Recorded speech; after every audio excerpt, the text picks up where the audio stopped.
Welcome, everyone, to another episode of Fresh Off the Set. I am Brooke Mangum. And I'm Sarah Jenkins. Thank you so much for joining us today. This is a really fun interview because we're both moms. And, I don't know about you. I wish they would have come with a guidebook when they send you home with the hospital of best practices. I needed some SOPs coming because I was so overwhelmed and now becoming a mom of two. Yes, I'm you have overwhelmed little again. one. But It's I so can't overwhelming. talk. I feel so silly when I'm saying I'm overwhelmed as a mom because you have twins. You know what? I think people say that, but it's all hard, truly. And I know nothing different. And you have two different ages. You have a toddler and is he 3 months old now? 3 months old. So tiny. So it's all hard. And I just think as parents, we're always trying to do our best. And it's just overwhelming, It really is. What this interview is all about is Tiny Power Co. And they help parents. It's basically a guidebook for parents of how to help teach your kids how to be kind, how to have confidence. Because at the end of the day, and I even tell my daughter this sometimes when she gets frustrated at me, I say, my job is to make sure that you're a decent human being. That's it. At the end of the day. Wise words. Yes. Right? But that's basically 101 parenting. Truly, you want to raise kind, good individuals, and easier said than done. But I love that they're doing this. And it's scary and hard now because, we're not kids anymore and the landscape has completely changed. It's changed so much. I feel like I have so many fears. And I have told friends this before. I don't feel like I was a very anxious person until I had kids. And now it's anxieties galore, unlocked. I am always freaked out. I think about when they're school age and I hopefully, knock on wood, don't encounter bullying. I don't want them to be the bully or be bullied. I worry about social media, the influence. Everyone has social media now. How do you avoid that? There's so many landmines as a parent. I don't know if you feel that way. It's just so many more anxiety things unlocked. Sarah, I thought that a rocking chair was too dangerous for me to be sitting in when I first had my daughter. That's That's real. How scared you get. And it's so great that there are resources out there now to be able to tap into that. And because I think being a mom in particular, and also a father as well, it's so interesting. It can be incredibly isolating, right? It really can. Because you're just alone with your worries. You're just wanting the best for your kids. And you can feel like you're alone in the world trying to do this. But the facts are, we're not alone. There's so many other people that are experiencing these things. And that's why they have organizations like Tiny Power Co. Yes. that can help you. There's a lifeline out there. Thank God. And it's so helpful to know that you are not alone. It's great to have that reminder. And I think that this is such an important conversation. So I say we take a listen. Let's do it. I'm going to get my pen out and let's take some notes, Sarah. Let's listen. Let's do it. All the notes.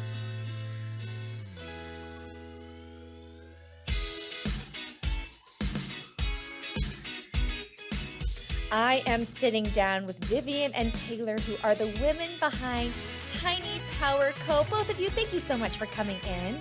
Thank you for having us. We're super excited to be here. Yes, we're so excited. You guys just have the nicest auras about you, which makes so much sense why you started this company. You're so but kind. for those out there who don't know, what is Tiny Power Co.?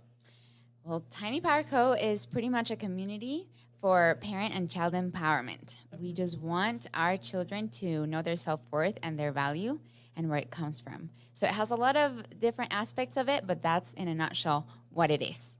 I love it. Well, and obviously, like I said, you guys are just so kind. So it's no surprise that you started this community. Viviane, let's start with you. Talk to us about your background.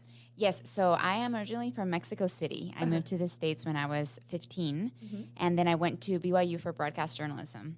I actually worked in entertainment for a little bit of it, and then for the last 7 years, I worked in local news, actually. Okay. And so that's kind of what I did. I did broadcast journalism. Then I got married, and I had 2 beautiful kids. Okay. And since then, I have kept up with my journalism in freelance ways, but I have just loved being a mom, and I realized how amazing it is to have a little baby in front of you.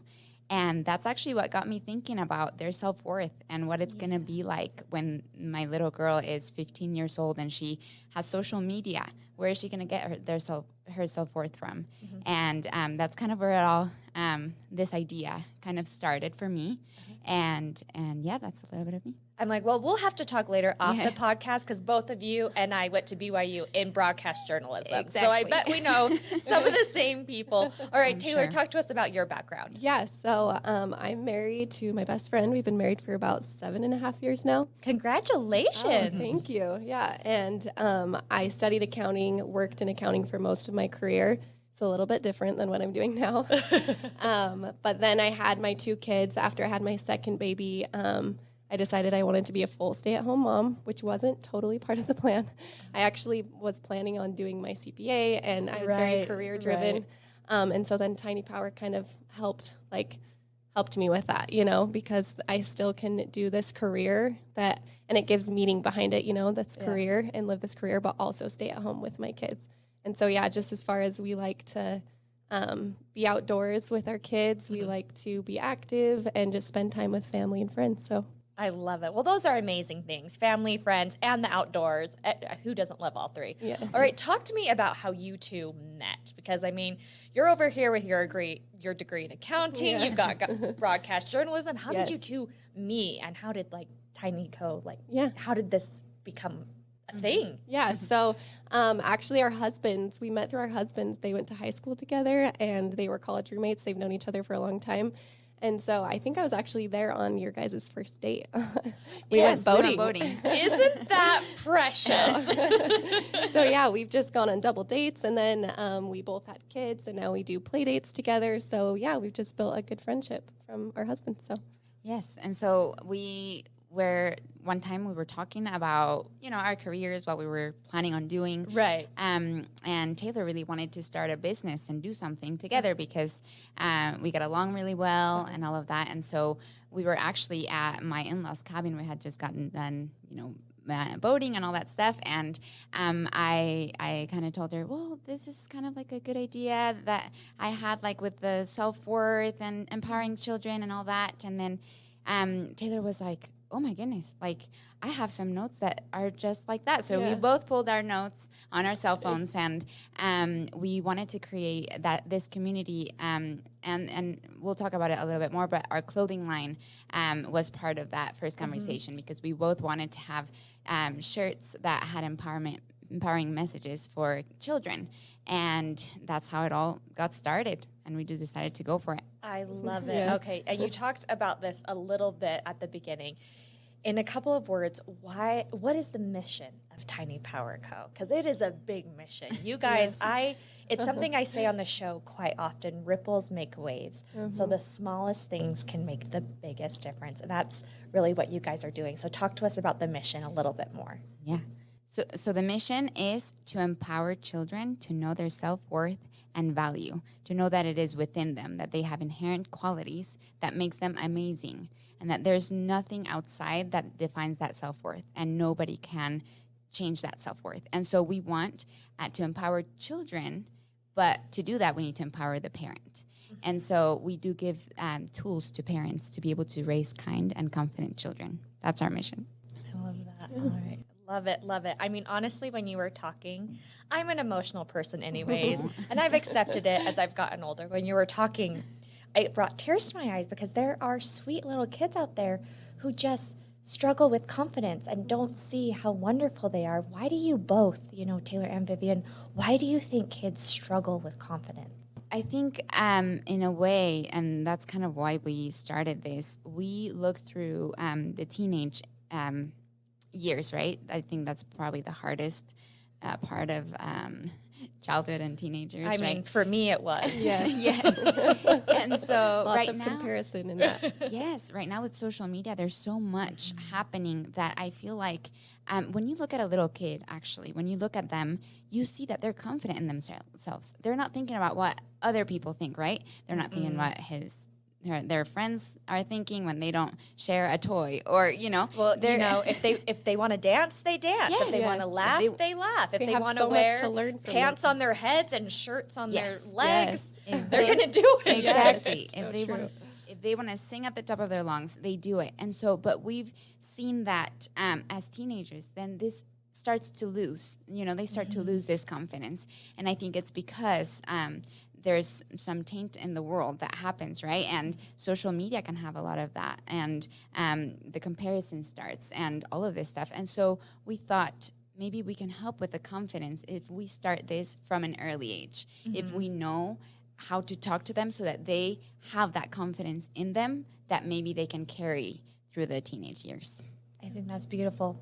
Yeah. Beautiful. I have people close to me that struggle with mental health, and just seeing that they don't feel like they know who they are or know their worth, and they don't know how incredible they are. And it's so sad to see, you know, like I on the outside see how important and amazing they are, and they can't see that. So we just want kids to be able to see that, like she said, from a young age. And I feel like it's easier to start like kind of the preventative, you know, start it at early instead of having to go back and heal yourself. Right. And I mean, that is such a hard thing to do, but you guys are doing the work and helping these kids. And like you said, I think one of the big things is social media. When I was growing up, I don't know, I mean, I'm older than I think everyone in this room, but when I was growing up, MSN Messenger and AOL Messenger were like my social media. Yes. I wasn't seeing people's pictures. I wasn't seeing people's highlight reels every day. I wasn't seeing, you know, a friend comment on their post or not on mine. So there's so much these kids are dealing with. And I think what you're doing, the work you're doing is so important. With confidence, I think of kindness. Why do you think some kids struggle with kindness? So that's a really good question. I think that so babies, they've shown, there's studies that have shown that the babies actually come with empathy in a way, because when they hear a baby cry, they reciprocate. Yeah. And they start crying. Yeah. Now, even though we have that knowledge, we know that empathy is actually something to be learned as well, something to be practiced and something to be learned. And so when you look at a child, a toddler, they're very self-absorbed in a way, right? They they want what they want, and they don't really care about anything else. No, they don't. I mean, I have some nephews, well, my cousin's kids, and the toddler age is so much fun, but it's also like, well, I want this, and I want it now. What's the big deal? Exactly, yes. And so because of that, they do need to learn this concepts of empathy, and that's something that we as parents have the responsibility to teach, right? In an age appropriate way. And then when you look at the older ages, a toddler, maybe an elementary school kid up to high school, I think that there is a lot to say with if they don't have the self-worth for themselves, if they can't feel who they are, if they can't love who they are, then how are they going to do that for somebody else? And that's where the kindness stops, right? That's where we see bullying. That's where we see problems like that in the elementary and older stages. So that's, in my opinion, that's probably part of the problem. I absolutely agree. I agree as well. So how do you think parents, I mean, this is so hard. I feel like I'm not a mom, but I mean, I have many moms in my life. And it's a lot of work raising kids. It is so much work. How do you guys help parents raise kids to be confident and kind? What are you doing to help them do this? Yeah, so we actually have social media is part of it, and then our podcast, we bring in experts on our podcast to talk to us about these things because we are not the experts. We're also learning alongside everybody else. And so we've had, for example, we've had some child therapists come in, and then also learning from other people's experiences and like what they got out of it and what helped and worked for them. So that's kind of the main point, is learning from these experts on our podcast. And then we also do some research ourselves and just post some tips and tricks on social media. And so that's kind of how we are trying to get the message out there and spread this knowledge that we are learning about. I love it. Yes, and so some of the topics that you can hear us talk about on the podcast, obviously, positive parenting is a big one. You've probably heard of it as gentle parenting, conscious parenting. That just kind of helps with the way how to do this. But we also talk about just topics for parents, whatever they think is of interest of them, right? So we've had people talk about the diet culture. We've talked about how to develop a healthy relationship with food, for your kids. Also, we've talked about bullying. All of these different types of topics that as a parent, are worrisome. And so we bring in these experts that have the tools to be able to empower them and to be able to take practical tips. We also want to make it practical and easy so that they can remember them at times of chaos in their daily lives with children. Yeah. So, Like you guys said, it's about preventative. So even Yes. if you're not having that issue right now, listening to your podcast later on when they're having this problem, they can be like, oh, well, these are the tools in my toolkit I Yes. have in case this problem arises. Or I'm going to get personal with you guys here for a minute. They We giggle like that. nervously. Do you have any personal experiences, either one of you can share, about how you have seen this program and your clothing, you guys have a clothing line, we'll talk about that in a bit, change people's lives or even your life? and that's actually exactly what you said. I think we just started in January, and so we're very new. We love to hear all of the feedback that we've gotten from parents here and there. I think that they're very grateful to have this source, right, for information. But I think the biggest way that it's changed is it's changed our own lives. I know that personally, every time that we finish our podcast, I seriously feel like I can be the best mom I can be. Yes. It really empowers even us to become better. And I think that it just makes parenthood more intentional when you do have that information. It makes you think about the way that you are going about different stuff. And so for me, it's changed just the way that I do my day-to-day life with my children.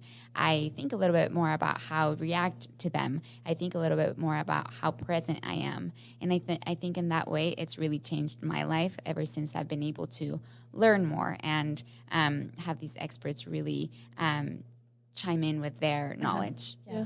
And I feel like I've learned a lot about myself just starting the business in general, like not even talking about the parenting side. I've learned a lot about my self-worth and my confidence, and I'm trying to teach this to my kids, but I have to realize I have to work on that myself as well. And so just it has taught me a lot about myself, and like she said, just it's made me want to be a better mom. And there's so much information out there that I just didn't know about, So it's been so eye-opening and just amazing to see how these little, like she mentioned earlier, these simple steps you take, and it really does make a huge difference. Yep. So. Ripples make waves. All right. We've teased this like twice in the podcast. We've said we're a clothing line. We'll talk about it a bit later. We've said that like 3 times now. So let's talk about the clothing line. Talk to us about the Tiny Power Co. clothes that you are selling, what they mean, why you did it. Yeah.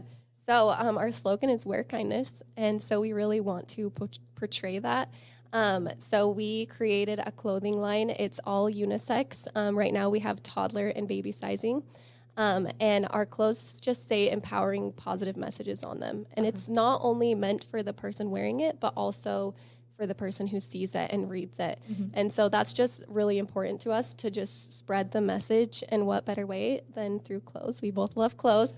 So just to spread this positive message with as many people as we can. We actually just launched our website 2 weeks ago. And it is so cute. Oh, I thank you so much. stalked you guys before you came in. Thank And I looked at your clothing and I was like, well, when is that going to come in adult size? Because like the color blocking, for those of you listening, I am telling you, the color blocking is so cute. The colors are cute. The Yes. font is cute. Thank And like so you much. said, Taylor, like looking at it, if I was walking down the street and I saw someone wearing that, like those positive messages, I'd be like, oh, Yes. well, that's nice. Yes. It's a nice little reminder. One of our shirts says, I am loved and so are you. So we didn't just want it to say I am loved. We wanted it to share that message with whoever was looking at it. Yeah, so to promote the self-worth within themselves, but also to spread kindness as well.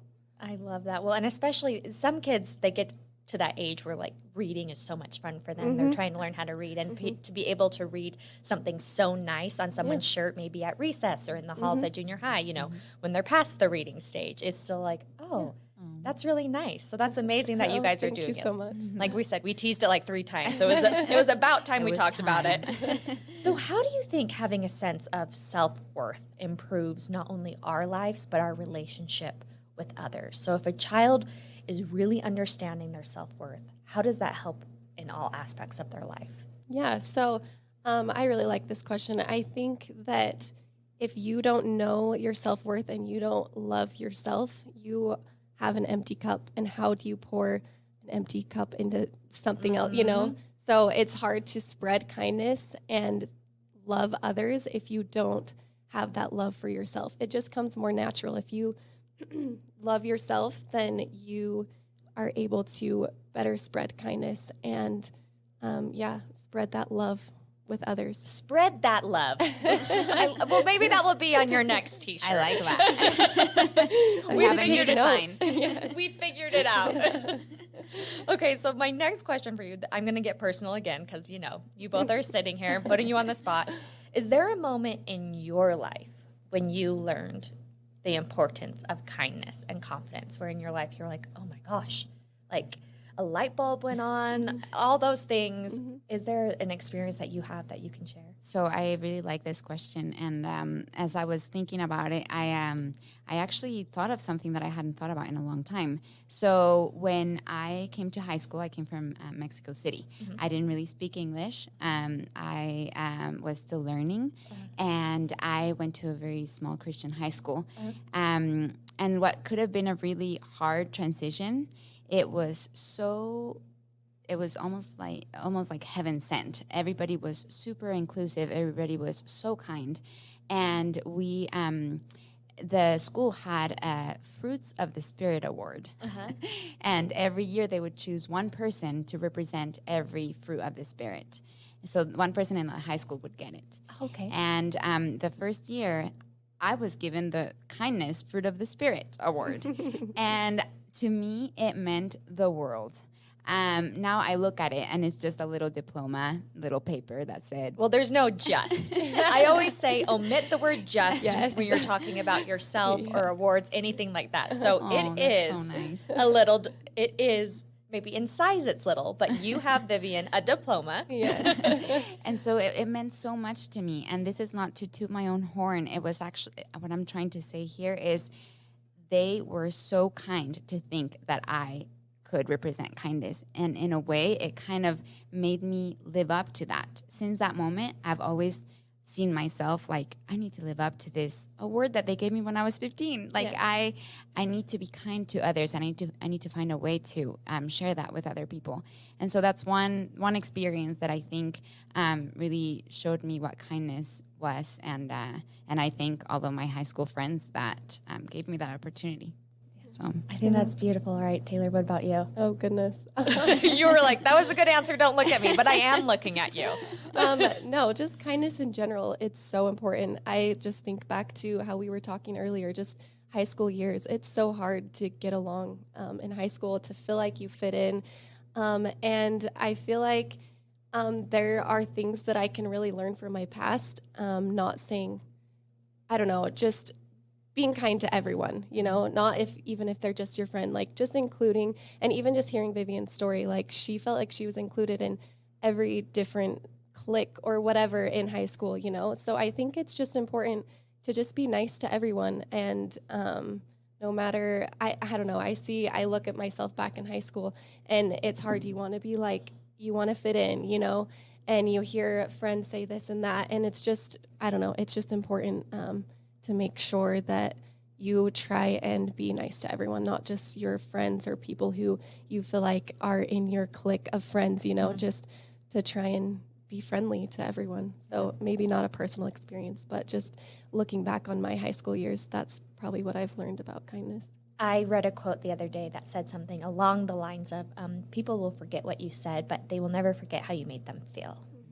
I love that. And I really feel like that's what you guys are doing, because the world can use a bit more love, and teaching our kids that early on can really change the world. Okay, where can we go for more information if people are listening to this and they're like, oh, I need to know more about Tiny Power Co. I need to follow them all the places. Where can people go? Yeah, so we are on social media, mostly on Instagram, but we also have Facebook and TikTok at Tiny Power Co. And then we have our podcast that we mentioned. It's called the Tiny Power Podcast, and it's available on Apple Podcasts and Spotify. And then you can shop on our website at tinypowerco.com. Perfect. All right. Well, before we wrap up, we do something with all of our guests called the Fresh Five. And it's just 5 random questions that I ask you. And I don't ask you beforehand because it's just quick off the cuff, but they're not hard questions. They're just fun to get to know you. Okay, first of all, Viviane and Taylor, what is your favorite meal of the day? Oh, for sure, dinner. Oh, I'm the same. Oh, Okay. mine's for sure breakfast. I'm like starving when I wake up and so excited to eat breakfast, and I love breakfast food. So See, that's my husband. Mine is dinner. I just love the end of the day winding down and eating a good meal. Yes. All right, 2, if you could play any instrument, what would it be? Maybe you play instruments now, but if you could play any one, what would it be? It would actually be piano because I kind of gave up on it way too quick when I was little. Yeah. So that was probably my answer. But also, I wished my voice, like, I don't know if that's considered an an instrument. but I wish I could sing. Well, my husband is a singer, and he says anyone can sing. That is There you his go. thing. I wish people wanted to listen to me sing. I love it. Well, I was so bad at the flute that my flute teacher fired me. She called and was like, you know what, I'm going to have to let you go. And that's Didn't know that was possible. a story for another day. Well, when you're really bad at the flute, that's what happens. All right, 3. This is a really easy one. Do you guys hit snooze or do you wake up right away? I wake up right away and my husband doesn't. And I'm like, what is happening? I definitely hit snooze. Yeah. There you go. It depends on what it is. For Yeah. this, I didn't hit snooze, but certain things, yeah. Well, and I can imagine if your kids are the alarm, there's no Yes. snooze button. No snooze button. Definitely. I've tried. I can't find it. I love it. Okay. Do either of you have a nickname? Oh, goodness, yes, a lot. So one of them is Vivi's. Uh-huh. Another one is Vivi's Triquis. Yeah. And then Viv. I love it. Yeah, I don't, Tay maybe. I was going to say, I do don't people have- call you Tay? Yeah, people do call me Tay. My first accounting job I had, everyone called me Tay Tay, but I was 18, so it sounds kind of fitting. I was younger then. Tay Tay. Because just right sounds young. now, you telling me it's Tay Tay, you don't seem too thrilled by it. So No, it was anyone fine. bumping into Taylor, maybe not Tay Tay now, just by the look on your face. Maybe just certain people can call me that. All right. The 5th and final question is, what song can you not hold still to? Like if it comes on, you're like, oh my gosh, I have to dance right here, right now, Oh can't my hold still. goodness. There are so many of those, but probably Despacito. There you go. Oh, I know, You know it. that one? I Yes. feel like my answer is going to be lame because it's just probably all of my kids' songs that I turn on. That's all I listen to these days is kids' Coco music. Melon. So Yeah. Baby Shark is going to get you up and out of your seat. No, the Sing 2 soundtrack. I don't know if you guys have seen Yes. Sing 2, but my daughter's obsessed with it, and I've kind of held on to that obsession with her. I We love just it. dance to it together. Well, so. for me, if any Disney song plays, like it's true. I literally will do my workout to some of the songs from the Hercules soundtrack. Oh, yeah. awesome. That'll get you going. So, I totally get it. Well, Viviane and Taylor, it has been such a treat talking to both of you. Thank you so much for coming in. And everyone listening, we want to thank you. Please remember to rate, review, and subscribe, and we will catch you next time.